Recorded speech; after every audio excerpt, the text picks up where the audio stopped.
Bismillahirrahmanirrahim. Alhamdulillahilladzi an'ama 'alaina bi ni'matil iman wal Islam. Asyhadu an la ilaha illallah wa asyhadu anna Muhammadan abduhu wa rasuluhu la nabiyya ba'da. Allahumma shalli ala sayyidina Muhammad wa ala ali sayyidina Muhammad. La haula wa la quwwata illa billahil aliyyil azim. Amma ba'd. Hadirin muhtarami jamaah salat subuh Masjid Baitul Salam rahimahumullah. Monggo tumrap kula panjenengan kita semuanya selalu memanjatkan puja dan syukur kehadirat Allah Subhanahu wa taala dengan bersama-sama membaca hamdalah. Alhamdulillahirabbil alamin. Awet menapa kula panjenengan kita semuanya masih diberikan oleh Allah Subhanahu wa taala paring-paring nikmat-nikmatan, nikmat iman, nikmat Islam, nikmat kesehatan. Dan pada kesempatan yang baik insyaallah dapat bersama-sama melaksanakan sholat subuh berjamaah, thalaqul ilmi, insyaallah menyelesaikan puasa di bulan suci Ramadan tahun ini. Mudah-mudahan apa yang kita lakukan akan dicatat menjadi amal kebaikan kita masing-masing. Amin Allahumma amin. Salawat serta salam mudah-mudahan tercurah pada junjungan kita Nabi Muhammad sallallahu alaihi wasallam. Wa sholli ala Muhammad. Akan kita tunggu-tunggu syafaatnya di yaumul qiyamah nanti. Guru kita, ustaz kita yang saya hormati, mohon maaf pagi ini ternyata sudah hari ke-29. Jadi intinya pada waktu saya pertama menyampaikan tatkala kita memasuki bulan suci Ramadan seolah-olah masih panjang sekali. Tapi dengan kata lain tahu-tahu, insya Allah besok sudah selesai. Sama dengan kehidupan kita, seolah-olah umur kita baru sekian, tapi tahu-tahu, kita sudah umur sekian. Maka hakikatnya kehidupan itu adalah kesempatan, dan kesempatan selama hidup itu hanya sekali. Karena yang kedua kali minimal waktunya akan berbeda, tempatnya pun juga bisa berbeda, dan hasilnya pun juga akan berbeda. Maka orang yang bijak akan selalu menempatkan kesempatan itu dalam rangka menggapai ridha Allah Subhanahu wa taala. Bahkan orang yang merugi kelak di akhirat nanti, tatkala diberikan kesempatan dalam hidup ini, tidak pernah digunakan dengan sebaik-baiknya. Kemarin waktu puasa pertama kali kita seolah-olah nanti pada waktu puasa kita akan melaksanakan berbagai ibadah, mau qiyamul lail, baca Al-Quran, sedekah dan lain sebagainya. Coba kita introspeksi pada diri kita masing-masing. Selama 29 hari yang telah berlalu, sudahkah apa yang kita inginkan? Sudahkah kita lakukan dengan sebaik-baiknya? Yang terjadi hanya penyesalan dan penyesalan. Kenapa? Kalau tu'sirunal hayatad dunya, kalau jenengan kabeh ditutup dengan yang namanya dunia. Kalau sama ustaz-ustaz yang dulu sampaikan, orang itu kalau yang namanya mendapatkan sesuatu yang baik, seolah-olah semua pemberian Allah Subhanahu wa taala, kalau jabatannya tinggi, hartanya banyak, orangnya pinter dan lain sebagainya. Padahal bukan itu semua. Hidup yang terbaik adalah hidup dalam keberkahan. Tapi sekali lagi karena manusia bertuksirunal hayatad dunya, padahal wal akhirati khairu abqa. Padahal kehidupan itu di akhirat jauh lebih baik. Sama dengan kehidupan kita tatkala di dunia ini, kita masih ada kesempatan hari ini dan esok insya Allah untuk puasa. Masihkah kesempatan yang diberikan tinggal 2 hari lagi akan kita sia-siakan dalam rangka menggapai ridha Allah Subhanahu wa taala? Maka Kanjeng Nabi sering mengingatkan, suatu saat kalau kesempatan dalam hidup ini sudah tidak ada lagi, tatkala manusia malaikat Israel sudah datang memanggil, malaikat maut sudah datang menjemput pada diri kita, sudah habis. Hanya 3 perkara yang akan menyelamatkan kita. Satu, ilmu yang bermanfaat. Ilmu pengajiannya kan menika semua ilmu-ilmu yang bisa membawa diri kita dalam rangka menggapai ridha Allah Subhanahu wa taala, itulah ilmu-ilmu yang bermanfaat. Salat wonten ilmune, bayar zakat ada ilmunya. Kemarin dari awal sudah disampaikan oleh beberapa ustaz, berapa toh harus bayar zakat, sekian sol, hitungannya berapa kilo, kira-kira sakmene. Tapi karena tidak punya ilmu, yang penting membayar zakat.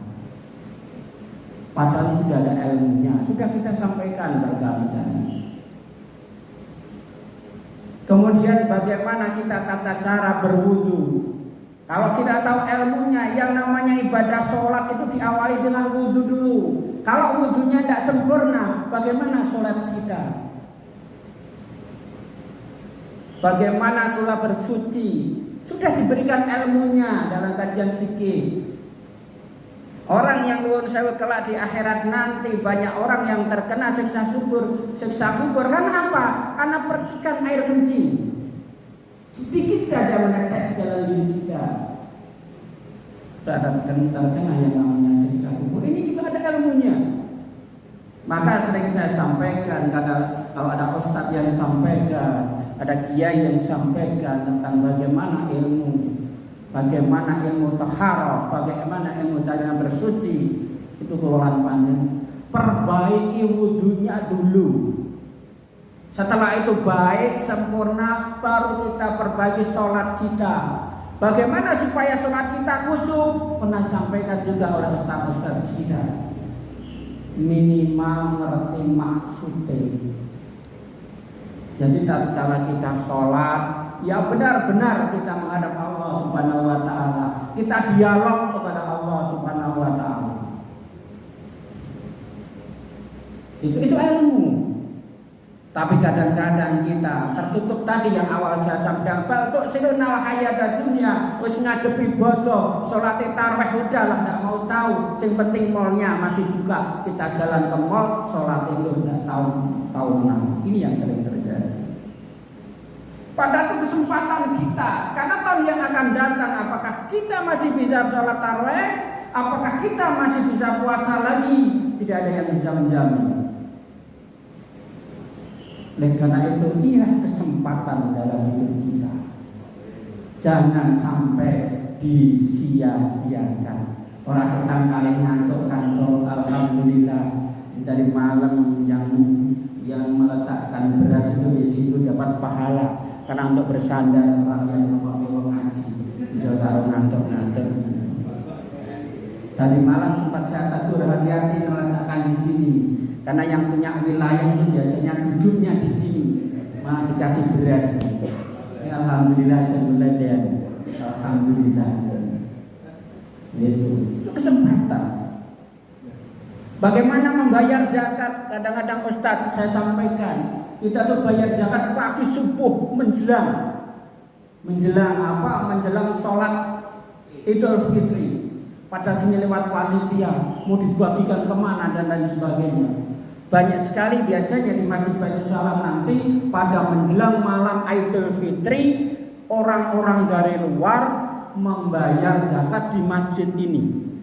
Karena di semua masjid sudah tutup untuk membayar zakat fitrah. Dan ini orang ini tidak punya ilmu. Dianggapnya kalau membayar zakat ya di masjid, kemudian di tempat-tempat di mana ada panitia amal zakat di situ.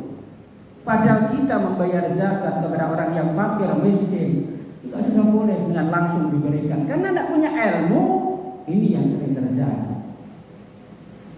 Saudara-saudara seiman sekeyakinan, ini pertama ilmu. Dan ilmu ini akan bermanfaat di dunia wal akhirat. Sampean kula bisa hafal surat Al-Mulk, insyaallah dijauhkan dari siksa kubur. Kula menjenengan nuwun sewu, aslinya Allah itu sangat sayang kepada kita. Soalnya sing diparingi kunci itu kuncinya surga. Kita belum pernah mendengar dari ustaz siapapun dikasih kuncinya neraka. Semua dikasih ada kuncinya surga. Kalimat la ilaha illallah itulah kuncinya surga. Siapapun yang membaca la ilaha illallah, dipahami dengan hati, dilaksanakan, wa insya Allah bisa masuk ke surganya Allah Subhanahu wa Ta'ala. Bahkan orang yang melafalkan kalimat la ilaha illallah pada ajal terakhir keluar dari mulut, dijamin masuk surganya Allah Subhanahu wa Ta'ala. Nah, terus segala kunci surga itu dibuka, punya kunci, tidak ada neraka, tidak ada dikasihkan kunci nerakanya. Permasalahannya neraka orang kunci nih, belum gitu aja. Itu yang jadi masalah. Ilmu ini kosong. Kemarin disampaikan juga sudah. Kita puasa, menahan lapar, menahan haus dan lain sebagainya. Tapi yang merusak amaliyah, ibadah, puasa, pahalanya, kuota ternyata juga banyak sekali. Gibah, menggunjing, dan lain sebagainya. Ini juga banyak sekali yang merusak amaliyah, pahala, ibadah, puasa.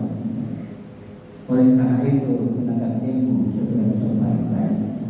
Dan yang kedua tentang amal saleh. Amal saleh ada amal ibadah yang kita laksanakan tiap saat, setiap waktu. Banyak sekali.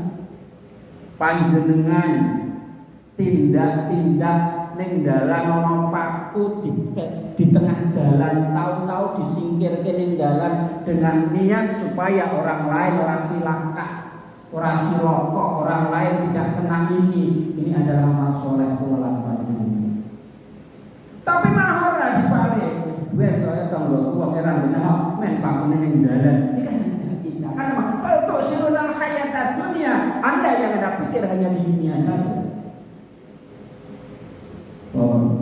Dalan apik-apik kayak waktu pirang-pirang nang kancane ra iso liwat yan perkara kan. Wong iki teko teng sini ya. Ini ya yang sering terjadi. Ya jenengko banyak sekali. Ya ini loro wis ben ra kok ning masjid soal nek khotbah suwi ya ada di perkara. Nggih kan itu.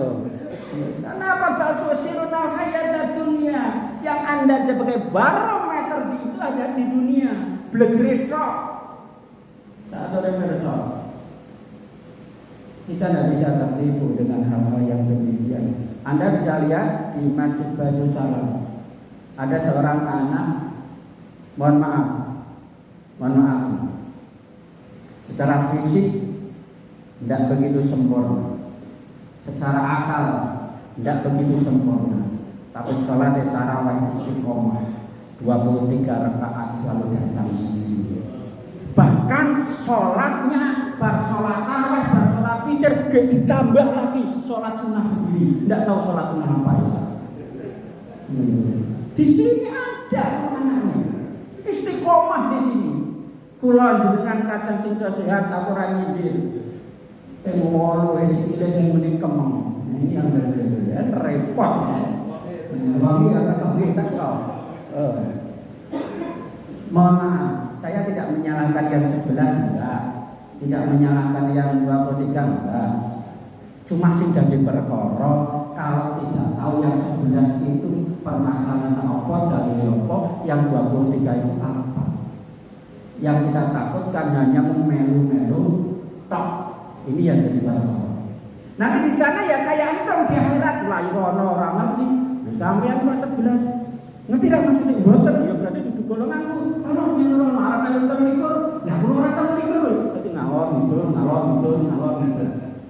Makanya kalau Anda yang 11 tahu dalilnya, yang 23 tahu dalilnya, berarti ning kono jelas. Ikuti. Makanya saya sering matur undang kiai, undang ustaz dan lain supaya apa? Kita ngaji itu ada sanadnya. Dari Rasulullah, kemudian para sahabat, tabiin, ulama, kita undang supaya kita itu bersanad. Begitu di sana ada benderanya Pak Ahmad Zayadi. Oh berarti itu guru kita satu bendera dengan mereka. Kan gitu kan? Ngono repot, ya. Rasa digelangnya kita tuh bersama tuh ya seperti itu. Jangan ngajinya Mbah Google. Repot nih. sing ngisi ya ora cetha. Kuwi sapa? Agamane ya apa ya ora cetha, bener dan tidaknya pun kita ndak jelas. Tapi ini jamaahnya paling banyak.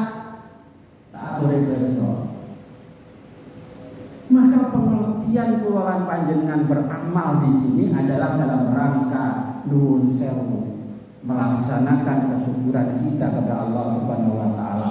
Kemarin saya jelaskan, syukur itu paling abot sing nomor 3. Bil qalbi, bil lisan, bil arham. Nanjake nikmat-nikmatipun Gusti Allah yang diberikan pada diri kita dibelanjakan lagi ke dalam jalan ibadah kepada Allah. Sikil kulon jenengan, mohon maaf ini saya sampai begini, kaki itu masih diparingi loro. Tapi mengapa kaki kita yang setiap saat digunakan untuk kemana-mana tapi merasa berat untuk dibawa kepada masjid, jalan ke masjid? Yang lebih parah lagi, selama hidup tidak pernah datang ke masjid, tapi begitu datang ke masjid adanya di depan imam, sudah jadi jenazah. Ini yang saya jangan sampai. Sering saya sampaikan kali ini supaya kita itu introspeksi diri kita. Itu rasa syukur kita kepada Allah Subhanahu wa taala. Diberi kaki lengkap, diberi tangan lengkap. Tangan untuk apa? Sedekah amal jariah. Diberi harta kepada Allah Subhanahu wa taala, sebagian keluarkan. Allah tidak perintahkan banyak. Zakat fitrah itu hanya 2,7 kilo, 3 kilogram setahun. Mono mubang golek beras yang paling murah. Golek beras yang paling murah sing ono Bu. Beras sing ono apa tumone. Nah, masih ada yang seperti itu. Orang takok bangetan pikiran. Loh, saya sering matur seperti ini, banyak yang demikian.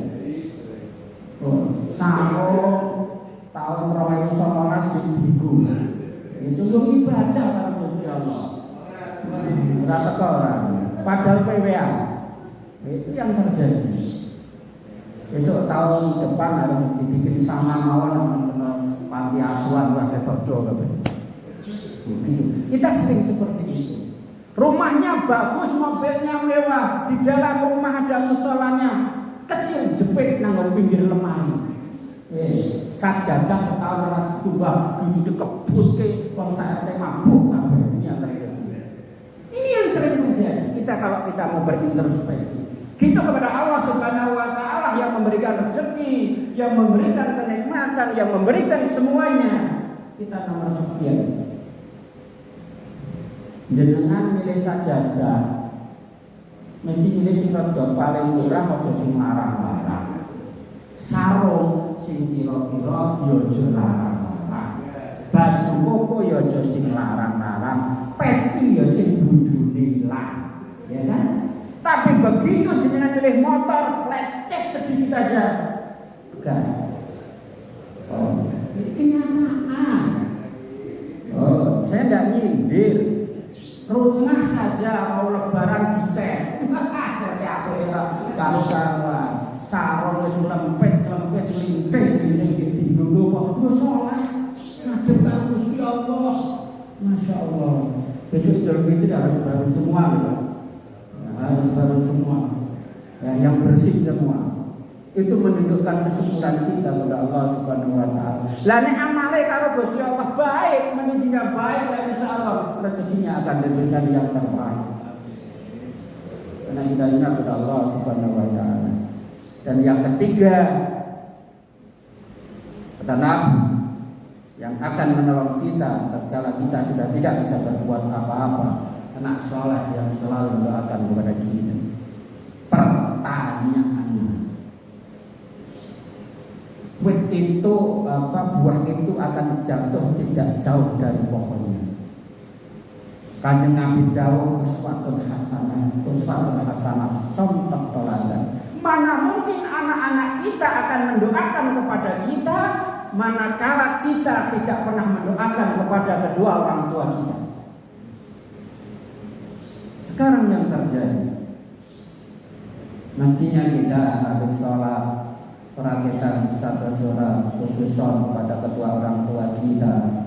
Al-Fatihah misalnya. Tapi yang terjadi sekarang anak-anak kita assalamualaikum bersalam terus maklifat karena wonten dalil setelah sholat itu hukumnya bid'ah.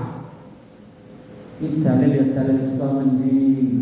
Orang habis sholat salaman itu hukumnya bid'ah. Kalau saya orang sholat salaman bukan bid'ah lagi Ustaz, haram. Allahu Akbar hukum salaman. Itu sholat.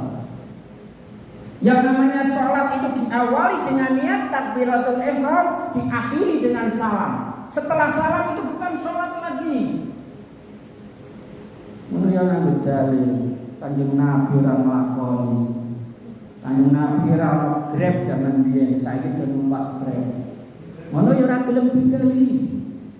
Tapi orang salaman disalahkan dan lain sebagainya. Memang kita buka saja yang demikian. Maka hati-hati. Bagaimana mendidik anak-anak kita? Doakan apa? Kanjeng Nabi sejawab, doakan kedua orang tua kita.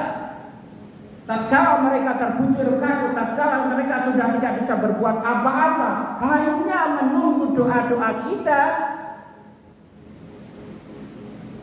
Tapi tidak pernah mendoakan kepada orang tua kita. Padahal omah ditinggal, mobil ditinggali, bondo dunya ditinggali, tabungan ditinggal, sawah omah ditinggal, tanduran sak desa tinggal itu apa? Untuk anak-anaknya. Mana bukti rasa bakti kita kepada kedua orang tua kita? Nek njaluk wae kadang meder kaya ratu bahasa kita. Tapi untuk mendoakan orang tua kita 5 menit, 10 menit setelah sholat berat. Karena apa yang mau ke insan ala masa'ali ora kulino. Kita itu kalau tidak terbiasa mendengarkan orang, petuah-petuah dari orang lain, hati kita menjadi keras, hati kita mengkel, hati kita menjadi sombong, merasa diri kita yang paling baik. Iblis itu ahli ibadah, tapi dikutuk oleh Allah kenapa? Karena sombong. Maka suatu saat di akhirat nanti, surga itu tempatnya orang-orang yang berbuat maksiat tapi mau bertobat. Tapi neraka tempatnya orang-orang ahli ibadah tapi sombong. Dan kita melihat, mohon maaf yang tadi saya sampaikan, anak yang kurang sempurna sholatnya seperti itu. Sesuk ning kono nek Gusti Allah itu langsung nang surganya Allah tanpa bisa sampean. Kabeh kula jenengan. Kuwi bocah sing biyen mbok nyek dada sik ndak sik yo. Iki mantap biyen rada sombong. Nah, RW yo biyen aku gak tanda tangan orang bokek iyo. Nah, RT biyen anu ngarang panjenengan itu. Bisa saja tadi bisa orang yang kita dolimi. Maka kita tidak bisa melihat seorang itu hanya spogle al-imanu hahuna. Kanjeng Nabi jawab, iman itu ada di dalam hati. Itulah yang saya sampaikan pada kesempatan hari ini. Insyaallah besok kita sambung lagi, dan sekali lagi kami sampaikan pada Bapak Ibu hadirin yang dirahmati Allah. Inilah kesempatan kita. Masih ada waktu untuk selalu ibadah kepada Allah Subhanahu wa taala. Sebelum waktunya habis, mari kita bayar zakat kita. Mari kita bayar fidyah kita. Mari kita sedekah sebelum waktunya habis, mumpung ke bulan suci Ramadan. Kemudian yang kedua, insya Allah nanti pagi hari ini sekitar jam 10 akan kita laksanakan sholat gerhana matahari. Jam 10 pagi, mohon kepada Bapak Ibu hadirin sekalian yang akan mengikuti kegiatan tersebut berbondong-bondong hadir di Masjid Baitul Salam selaku khatib dan Imam Ustaz Ahmad Zainuddin Al-Hafiz, pimpinan Pondok Pesantren Al-Hisamiyah Semarang. Makaten yang dapat kami sampaikan, mohon maaf atas segala kekurangan kami. Insyaallah kita sambung besok pagi. Mari kita tutup bersama-sama dengan doa kafaratul majlis. Bismillahirrahmanirrahim. Subhanakallahumma wa bihamdika asyhadu an la ilaha illa anta astaghfiruka wa atubu ilaik. Allahumma shalli ala Muhammad wa taufiq wal hidayah. Assalamualaikum warahmatullahi wabarakatuh. Allahumma